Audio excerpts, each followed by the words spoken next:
أشهد أن لا إله إلا الله.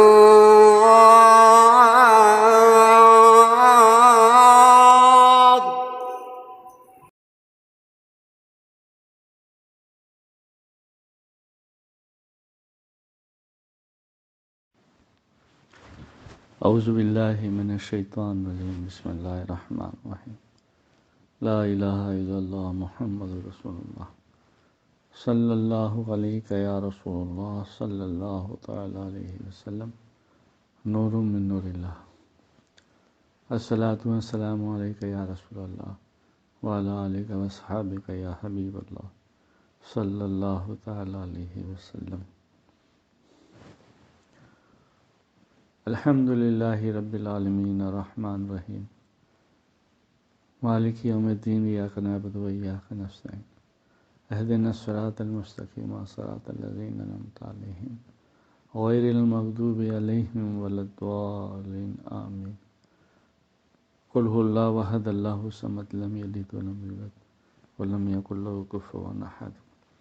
قل هو اللہ احد اللہ الصمد لم یلد ولم یولد ولم یکن له کفوا احد. قل هو اللہ احد اللہ الصمد لم یلد ولم یولد ولم یکن له کفوا احد. بسم اللہ الرحمن الرحیم. قرآن و حدیث کی روشنی میں حضرت ابوبکر صدیق رضی اللہ تعالیٰ عنہ کے انتقال کے بعد حضرت عمر فاروق رضی اللہ تعالیٰ عنہ مسلمانوں کے دوسرے خلیفہ بنے. آپ صلی اللہ علیہ وسلم نے 10.5 سال خلافت کی. آپ کے دور خلافت میں اسلام خوب پھیلا اور چمکا. بڑی بڑی سلطنتیں فتح ہوئی، یہاں تک کہ روم اور فارس جیسی طاقتور سلطنتوں پر اسلام کا پرچم لہرایا گیا اور مسلمان بڑھتے ہوئے ہندوستان، چین اور یورپ کی سرحدوں تک پہنچ گئے. آپ صلی اللہ علیہ وسلم کے دور خلافت میں 500 قلعے اور 1036 شہر فتح ہوئے. آپ کی خلافت کا رقبہ 22.5 لاکھ مربع میل بیان کیا جاتا ہے. آپ رضی اللہ تعالیٰ عنہ کے فراست، بلند حوصلے اور فتح کے سلسلے کو دیکھ کر ایک مشہور مستشرق مسٹر اورینل جیون کہتا ہے کہ اگر فاروق اعظم 10 سال اور دنیا میں خلافت کرتے تو پوری دنیا میں اسلام کا ڈنکا بجتا اور اسلام کے علاوہ کوئی مذہب نہیں ہوتا.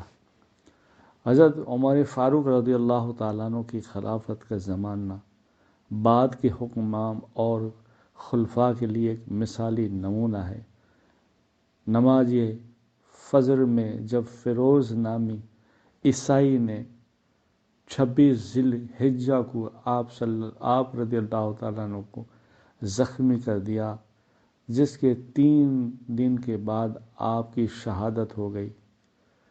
محرم حرام کی پہلی تاریخ کو حضرت صبح رضی اللہ تعالیٰ عنہ نے آپ کی نماز جنازہ پڑھائی اور روض اقدس میں تدفین ہوئی اور بغیر کوئی سزا سے آپ نے اسے معاف کر دیا. اللہ کی قدرت. اللہ تعالیٰ نے انسان کو دنیا میں جنت کا ہلکا پھلکا مزاج چکھانے کے لیے ایسا خوبصورت پرندہ پیدا کیا. انسان اس کی خوبصورتی کو دیکھ کر حیران رہ جاتا ہے. چنانچہ ایک مور کو دیکھو.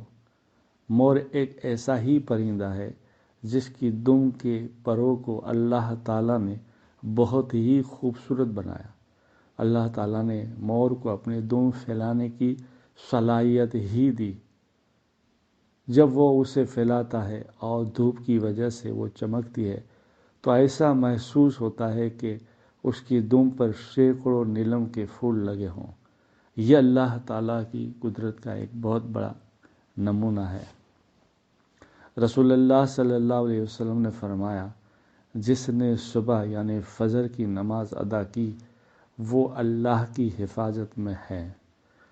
کتاب مسلم شریف حدیث پاک 1493، روایت ان جنوب بن عبداللہ رضی اللہ تعالیٰ عنہ۔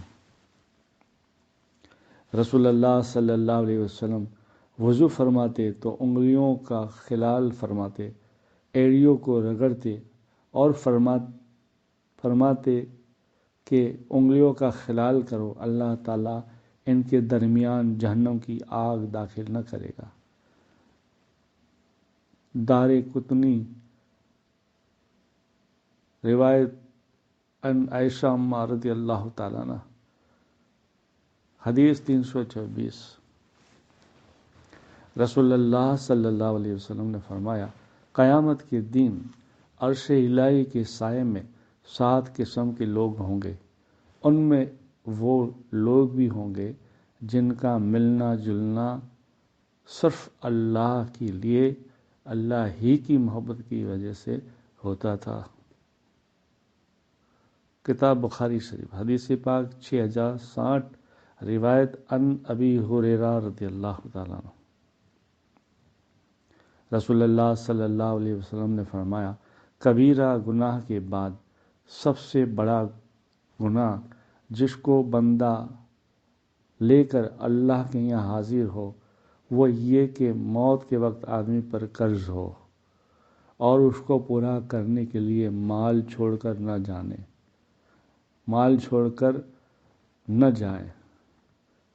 فائدہ: مالدار اگر اپنی زندگی میں قرض ادا نہ کر سکا تو مرتے وقت اپنے ورثاء کو قرض ادا کرنے کی وصیت کر دے، اور جو مالدار نہ ہو تو زندگی ہی میں معافی طلب کر لے، ورنہ قیامت کے دن نیکیوں میں اس کا قرضہ ادا کرنا ہوگا۔ رسول اللہ صلی اللہ علیہ وسلم نے فرمایا، اس وقت تک قیامت نہیں آئے گی جب تک تمہارے اندر مال کی اتنی کثرت نہ ہو جائے کہ وہ بہنے لگے، یہاں تک کہ مال والے آدمی کو اس بات پر رنج و غم ہوگا کہ اس سے کون صدقہ قبول کرے گا۔ وہ ایک آدمی کو صدقے کے لیے بلائے گا تو وہ کہہ دے گا کہ مجھے اس کی کوئی ضرورت نہیں ہے۔ کتاب مسلم شریف حدیث پاک 2340، روایت ان ابی ہریرہ رضی اللہ تعالیٰ عنہ۔ قرآن میں اللہ تعالیٰ فرماتا ہے، بے شک جو لوگ ایمان لائے اور نیک کام کیے ان کی مہمانی کے لیے فردوس کے باغ ہوں گے، وہ ان میں ہمیشہ رہیں گے اور وہاں سے کہیں جانا نہیں چاہیں گے۔